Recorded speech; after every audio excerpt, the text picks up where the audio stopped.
Hello student, welcome back to my YouTube channel. आज की इस वीडियो में जो बोर्ड एग्ज़ाम 2027 में देने वाले हैं, सोशल साइंस का ऐसे मैंने कौन कौन सा पार्ट होता है इसके बारे में बात कर चुका है। सोशल साइंस का एक पार्ट, सामाजिक विज्ञान का हिस्ट्री के बारे में आज हम लोग बात करने वाले हैं, एकदम फुल्ली तरीके से एक्सप्लेनेशन के साथ।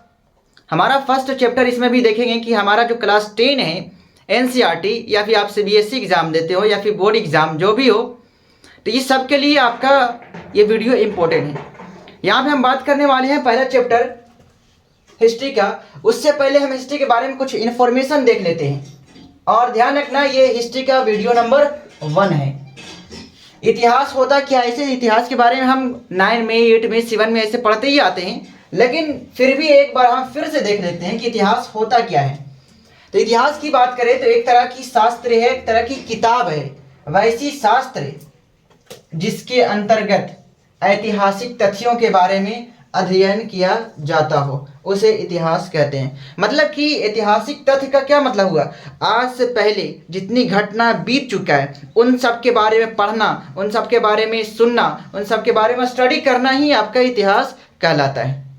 ठीक है, तो आज से पहले जितनी भी घटना हो चुका है, चाहे आप अभी 2000 मान लीजिए क्या चल रहा है, 26 चल रहा है, इससे पहले जो घटना घट चुका है और उसके बारे में स्टडी करना, चाहे किताब में हो तो उसके बारे में स्टडी करना शास्त्र में इतिहास कहलाता है। ऐसे इसका डिफिनेशन एक और फॉर्म में दिया जाता है, सामाजिक विज्ञान की वह शाखा। मतलब कि सामाजिक विज्ञान का मतलब क्या है, यहाँ पे सामाजिक विज्ञान अगर देखिए हम इतिहास में सामाजिक विज्ञान का क्या मतलब हुआ, तो इतिहास को देखते हैं कि सामाजिक विज्ञान को क्लास 10 तक देखें तो हम 4 पार्ट में देखते हैं।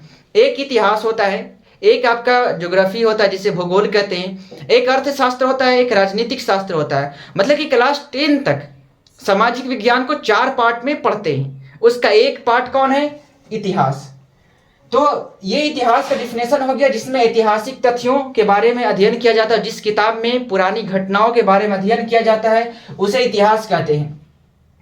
उसके बाद इतिहास के पिता किसे कहा जाता है, अक्सर सबकी पिता होता है, ठीक है ना। जैसे भारत के पिता किसे कहा जाता है, गांधी जी को कहा जाता है, महात्मा गांधी को। उसके बाद सेम इसी तरह से ऐसे जितना, चाहे मैथ का फादर हो, पॉलिटिकल साइंस का फादर हो, ज्योग्राफी का हो, आपका जो भी हो, सबका पिता होता है। सेम इसी तरह से इतिहास का भी पिता है, जिसका नाम है हेरोडोटस, जो ध्यान रखना बोर्ड एग्जाम में ऑब्जेक्टिव पूछा जा सकता है। तो इतिहास के पिता हेरोडोटस को कहा जाता है। हमारा क्लास 10 का पहला जो चैप्टर है इतिहास का, वो है यूरोप में राष्ट्रवाद, नेशनलिज्म इन यूरोप, जिसे इंग्लिश में कहते हैं। ऐसे हमें यहाँ पे इंग्लिश की जरूरत नहीं है, यूरोप में राष्ट्रवाद। अब सवाल उठता है, यूरोप तो जानते हैं, यूरोप एक महादेश है। ऐसे 7 महादेश है ना, तो 7 महादेश में यूरोप क्या है, एक महादेश है। ठीक है, जैसे अगर हम लोग की बात करें, भारत कौन से महादेश में आता है, तो भारत एशिया महादेश में आता है। तो एशिया महादेश में बहुत सारा कंट्री है, सेम उसी तरह यूरोप में भी बहुत सारा कंट्री है, बहुत सारा राष्ट्र है। लेकिन यहाँ पे सवाल है कि राष्ट्रवाद होता क्या है। ये चैप्टर का नाम है, चैप्टर में राष्ट्रवाद लिखा है, तो राष्ट्रवाद होता क्या है। तो राष्ट्रवाद सिंपल भाव में, सिंपल लैंग्वेज में समझना, अपने देश से प्यार करना, अपने देश से लगाव करना, और अगर जब जरूरत पड़े त्यागना की, तो त्याग भी देना अपने को। त्यागने की क्या बात, चाहे पैसा की जरूरत हो पैसा दे देना, या फिर हमारा जिस्मानी रूप से अगर त्यागने की बात है तब भी हम अपने देश के लिए त्याग देना, ये राष्ट्रवाद होता है। ऐसे इसे 2 मार्क्स में अगर सवाल पूछा गया एग्जाम में, बोर्ड एग्जाम में, तो बोर्ड एग्जाम में इसको किस फॉर्म में लिखेंगे। तो राष्ट्रवाद एक विचारधारा है, एक सोच है, तो वैसी विचारधारा जिसके अंतर्गत अपने देश के प्रति प्रेम, लगाव और त्याग की भावना रखना ही राष्ट्रवाद कहलाता है। एक सिंपल एग्जाम्पल से अगर हम समझे, अगर 2 कंट्री के बीच मैच होता है तो एक कंट्री वाला चाहता है कि मेरे देश के खिलाड़ी ही जीते, तो कैसी भावना हुआ, ये राष्ट्रवाद की अपने देश से लगाव जैसी भावना हुआ। कभी हम देखते हैं ना कि भारत और पाकिस्तान का युद्ध, भारत और पाकिस्तान का मैच होता है, उसमें अगर भारतीयों की बात करें, भारतीय सोचता है हमेशा कि हमारा टीम जीते, भारत जीते, तो ये कैसा एक लगाव है। अगर यहाँ पे त्याग की भावना की बात करें हम, अगर मान लिया जाए कि युद्ध वगैरह हो रहा है और कभी भारत की ज़रूरत पड़ा पैसों की, चाहे जिस चीज़ का भी ज़रूरत पड़ा, तो उस फॉर्म में अगर हमारे पास पैसा, तो अपने पैसा को डोनेट कर देना, त्याग देना, ये भी क्या एक तरह का अपने देश के प्रति प्यार है।